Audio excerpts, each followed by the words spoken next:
салом шунавандагони азиз, барномаи инъикос аст тақдим аз радиои Хатмон. дар барномаи охирини инъикос дар соли 2017 дар мавриди зарари тамоку дигарбора суҳбат мекунем. ҳушдор медиҳем ки соли ояндаро бидуни зарари сигор ва тамоку пешвоз бигиред ва зиндагии хубе дошта бошед.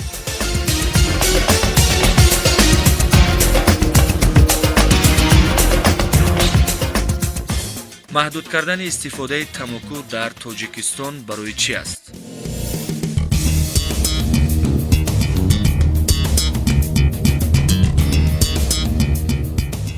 кадом маҳсулоти тамокуӣ дар кишвар маҳдуд мешаванд?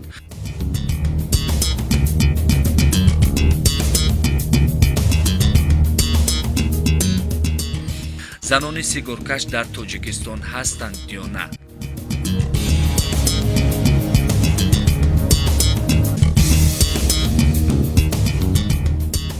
дуди сигор ба инсон чӣ зарар дорад?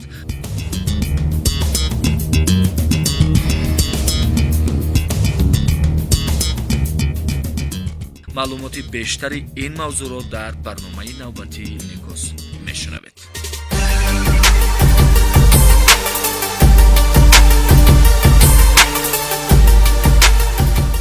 бар асоси қонуни нави парлумон истеъмоли сигор ё тамоку дар дохили корхонаҳо, корхонаҳои давлатӣ ва хусусӣ, тарабхонаҳо, истгоҳу фурӯшгоҳҳо комилан манъ мешавад. фурӯши дона-донаи сигор ва бо афроди то синни 18 сола манъ карда мешавад. маълум мешавад ки қонунро бисёриҳо дастгирӣ мекунанд, ҳатто нафароне ки сигорӣ ҳастанд ва бесигор наметавонанд. парлумони кишвар рӯзи 25 октябри соли 2017 ба қонун дар бораи маҳдуд кардани истеъмоли тамоку ё сигор тағйироти наве ворид кард ки баъдан барои мардуми сигорӣ маҳдудиятҳои шадидтар ҷорӣ шуд.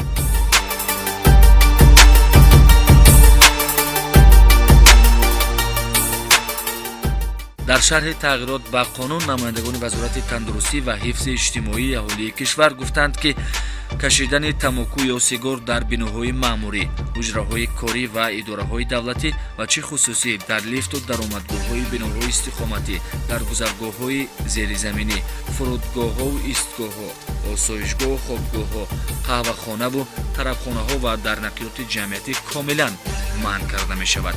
ин амрро бисёриҳо ҷонибдорӣ карданд.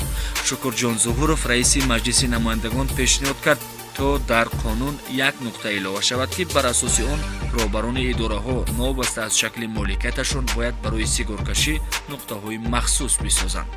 ин нуқтаҳои сигоркашӣ набояд дар дохили бино бошанд, балки берун аз биноҳо гузошта шаванд.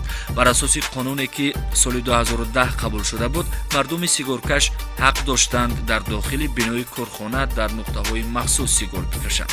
мақомот мегӯяд ки чунин нуқтаҳои махсус дар беморхонаҳо, фурудгоҳҳо, вокзалҳо ва муассисаҳои дигар низ вуҷуд доштанд. дар зиндонҳо, бемористонҳои рӯҳӣ ва хонаҳои пиронсолон маъёбон метавонанд ба кашидани сигор иҷозат бидиҳанд, вале дар нуқтаҳои махсуси сигоркашӣ. дар ҳамин ҳол таҳлилгарон мегӯянд ки маҳдуд кардани сигоркашӣ дар кишвар барои ҳифзи саломатии мардум аст.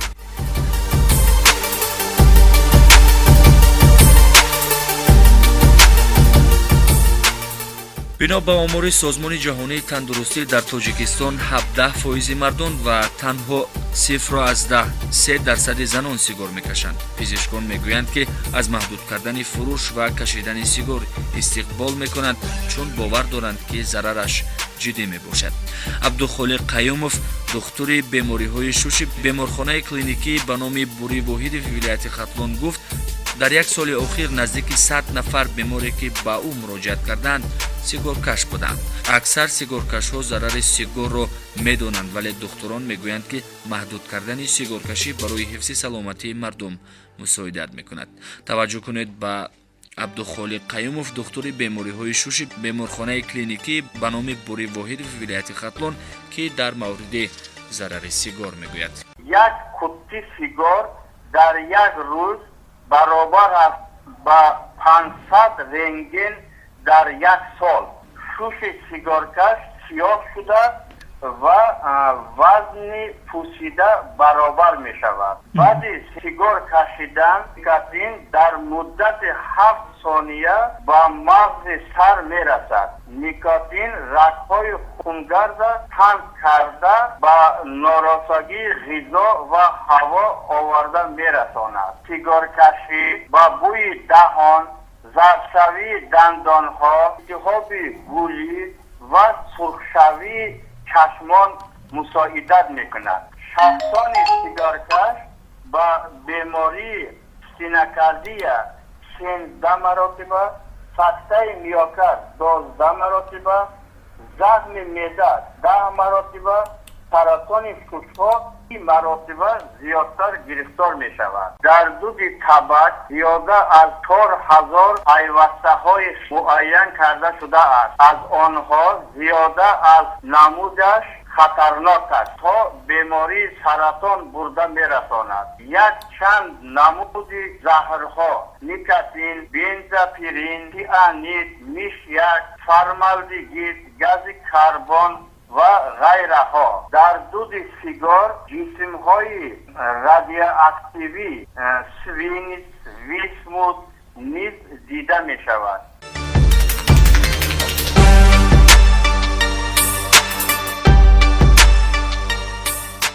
бино ба гузоришҳои расмии созмони ҷаҳонии беҳдошт ҳар рӯз то 1 миллиард одам дар саросари ҷаҳон сигор мекашанд.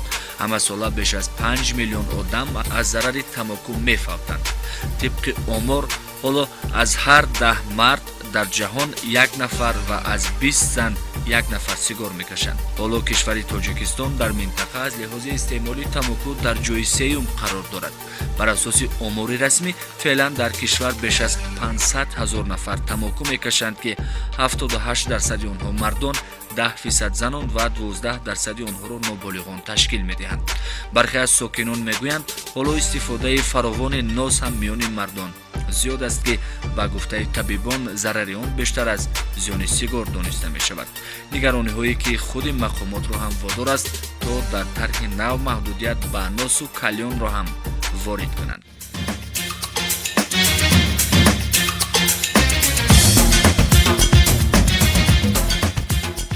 тамоку танҳо сигор ё нос нест, калён ё чилим низ ба саломатӣ зарар дорад ва зарараш ба инсонҳо ҷиддӣ гуфта мешавад.